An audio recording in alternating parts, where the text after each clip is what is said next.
Hello everyone, it's me again. My name is Wang Fu. I'm 8 years old. I live in the city and I study at local primary school. Nice to meet you. Today I'm gonna read my book. Horace Henry Rocks. Chapter 3. Horace Henry's autobiography.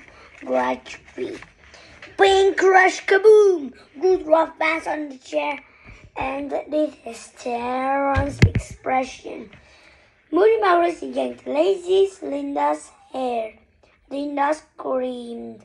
Astonished, Stephen stopped around the room, grunting out. Right about 10, don't need to again. Where I'm gone, only fast I go be snowy. Shrieked Horace Henry. Quiet, Bob, Miss Badax. Said I immediately. Rob bounced. Stephen stopped. Linda screamed and shrieked. He was the Killer Boy Rat's new lead singer, blasting his music into the roaring crowd, holding, Harry, be quiet! Beat Miss Barracks.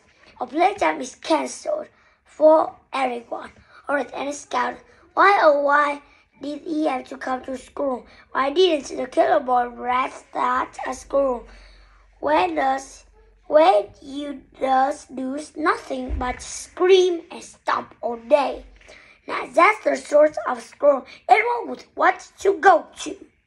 But no, he had to come here. When he was king, all schools would just think a spy and Terminator gladiator would be had. Henry looked at the clock. How could it be only 9:42? It was like he has been seen here for ages. What he does give to be lodging right now on the coffee block chair is crisp and watching whole cows. Today we have a very exciting project, said Miss Barracks. Henry groaned. Miss Barracks' idea of an exciting project and his word never the same. An exciting project would be building a time machine, or let's see who can give Henry the most chocolates competition, or counting how many times he could hit Miss Barracks with a water balloon. We will be writing autobiographies, said Miss Barracks. He knew it would be something boring. Horace Henry hated writing. Instead, pushing a pen across a piece of paper, writing across Betty's and ache. Writing was hard, heavy work. Why did Miss Barracks try to torture him every day? Didn't he have anything better to do? Henry groaned again. An autobiography means the story of your life, continued Miss Barracks, glaring at him with her evil red eyes. Everyone, see?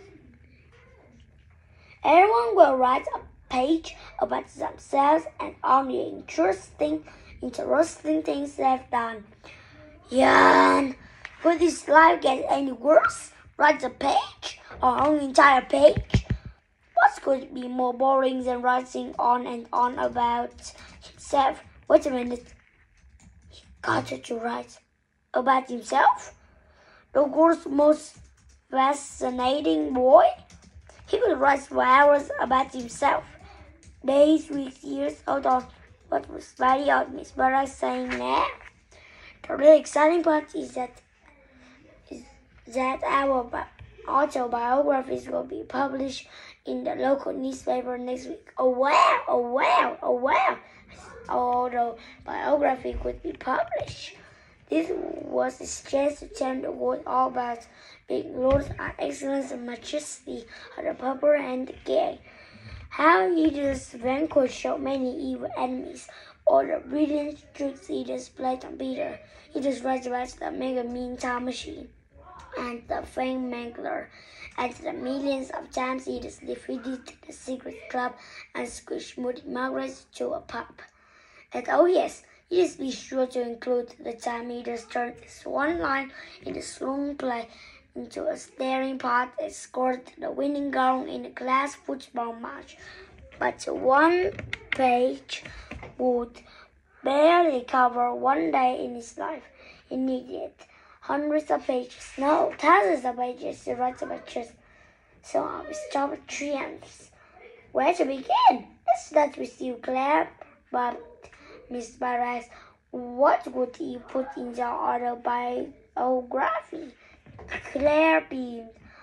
I walked when I was 4 months old, learned to read when I was 2, did long division when I was 3, used my first telescope when I was 4, composed a symphony. Thank you, Claire. I'm sure everyone will look forward to learning more about you, said Miss Barrax. Stephen, what well? Can't we just get started? Started Henry. I've got masters to write. As I was saying before, I was so rudely interrupted, said Miss Barrax, glaring. Stephen, what will you be writing about in the autobiography? Being a caveman, grunted Stone Age Stephen. Ugh, fascinating, said Miss Barrax. But what's interesting about your life? I do know, said Bibi Bird. Right, said everyone gets to work, said Miss Barrax, fixing her Henry with her basilisk stare. Her Henry wrote until his hand ached, but he just barely got to the time. He tricked Margaret into eating glove before Miss Barrax ordered everyone to stop. But I haven't finished, that is Henry. Tough, said Miss Barrax. Now before we spend these autobiographies to the newspaper, I just like a few of you to read yours aloud to the class. William, let's start with you. William burst into tears. I don't want it to go bursting while dabbing that with some blue paper. Read, said Miss Barrax. William's autobiography. William's autobiography. I was born, I cried. A few years later, my brother Leon was born. I cried in school. Toby broke my pencil. Margaret picked me last. When we had to be at the peasant, Henry took all my paper, and then I got some more. It was dirty. I had to pay a blade of grass in the Nadervody play. I cried. I lost every race on sports day. I cried. Then I got nits. On a school trip to the ice cream factory, I did a wee in my pants. I cried. Nothing else has ever happened to me. Who's next? Asked Miss Barrax. Hold Harris and shut up. Miss Barrax looked as if a zombie had just walked across her grave. Hold Henry never put his hand up. Linda, said Miss Barrax. Linda woke up and yawned. Linda's autobiography. I have had many nice baths in my life. First was my Moses basket, then my cot, then my little bed, then my great big sleigh bed, then my princess bed with the curtains and the yellow headboard. I also had a lot of turbans. First turbans and ducks on it, then I got a new soft one with big fluffy glass. Ooh, I sleepy just thinking about it.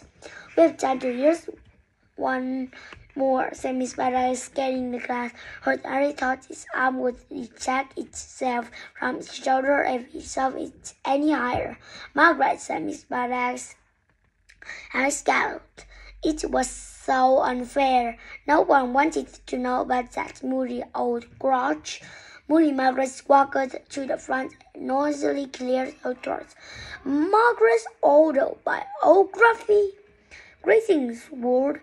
I'm very sad when I think that many of you reading this would never get to meet someone as amazing as me. But at least you can read something I've written, and you newspaper people should save this piece of paper, because I, Margaret, have cut it with my very own hands, and it's sure to be available in the future when I'm famous. Let me tell you a few things about the marvelous me. First, I am the leader of the secret club. which is always victorious against the pathetic and punny purple ant gang next door. One reason we always destroy them, apart from a brilliant plotting, is because the purple ant's so-called leader, Henry, is very stupid and useless and pathetic. Henry could not believe his ears. Liar, said Henry. I always win. Shh, said Miss Barracks. Naturally, I'm the best footballer the school has ever had or will ever have, and naturally, I'm captain of the football team. Everyone always wants to play on my team, but of course, I don't let no hoppers like Henry on it. I'm also a fantastic trumpet player and the top spy. My best toy is my Durchin ring kit, which I've used many times to play great tricks on the purple ant gang, which they always fall for. But I know I will be very famous, so I'm saving my best stories for my future best-selling autobiography. I expect there will be many statues built to me all over town, and that school will be renamed the Margaret School. I know it's hard realizing that you can never be as great as me, but get used to it. But Margaret stopped reading and swaggered to a seat. Yeah, yet, saw Susan. Boo, yet, old Harry. Boo, yet, Ruth Ralph. There's no booing in this class, said Miss Barracks. Old Henry was outraged. Margaret's lies about him published. The purple ant gang always won, but the whole world would believe her lies once they read some in the newspaper. He had to start a phone van. He had to show everyone what a pants-faced liar Margaret really was. But how he could just try to steal her autobiography, but someone might notice it had gone missing. He could. The playtime bell rang. Miss Barracks started collecting up all the autobiographies, and it washed up Leslie as Margaret's pack of postal glass went in the folder. And then old Henry knew what he had to do. It was dangerous. It was risky, but the Paris gang leader had to take his chances. Come what may, old Henry put up his hands. Please, miss, I haven't finished my autobiography yet. Could I stay in at the playtime to finish? Miss Barracks looked at Henry as if he had just grabbed an extra hand. Henry asked him to spend more time on work. Old Henry asked him to skip playtime. You can have 5 more minutes, said Miss Barracks, mopping her brow. Old Henry rose and rose and rose. When could Miss Barracks leave him alone for a moment? But she was stapling up drawings of light bulbs. Put it in the folder with the others, said Miss Barracks. Said old Henry. Oh, put it in the folder with the others, said Miss Barracks, facing the wall. Old Henry didn't wait to be asked twice and grabbed the folder. There wasn't a moment to lose. Henry riffled through the autobiographies, removed Margaret, substituted this new improved version. When Margaret appeared around the door, he thought old Henry, pushing past her. Wouldn't she get a shock when she got a newspaper? What does give to see her face? Track! The local paper robbed through the door. Henry snatched it. There was the headline. Local children share in fascinating tales of their lives. Fortunately, he turned to read the class autobiographies. Margaret's autobiography. A word is me, to be just silly moody, grouchy grub.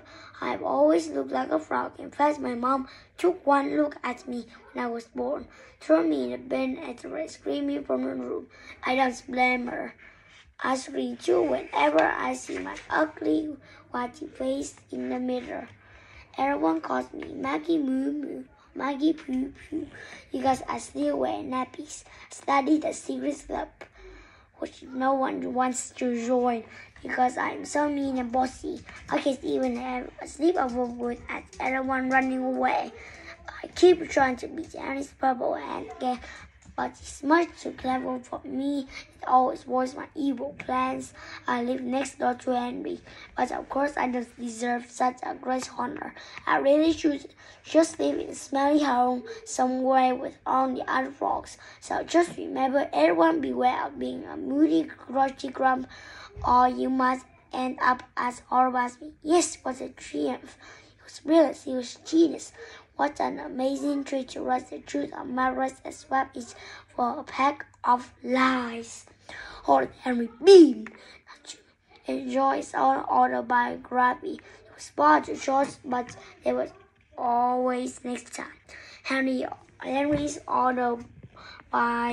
autobiography. I'm a total copycat. Luckily, I live next door to the amazing Margaret, who I look up and admire and worship more than anyone in the world. Margaret is my hero, but I will never be as clever or as brilliant as she is, because I'm a pathetic, useless toad. I copied her amazing secrets club, but the purple and always loses.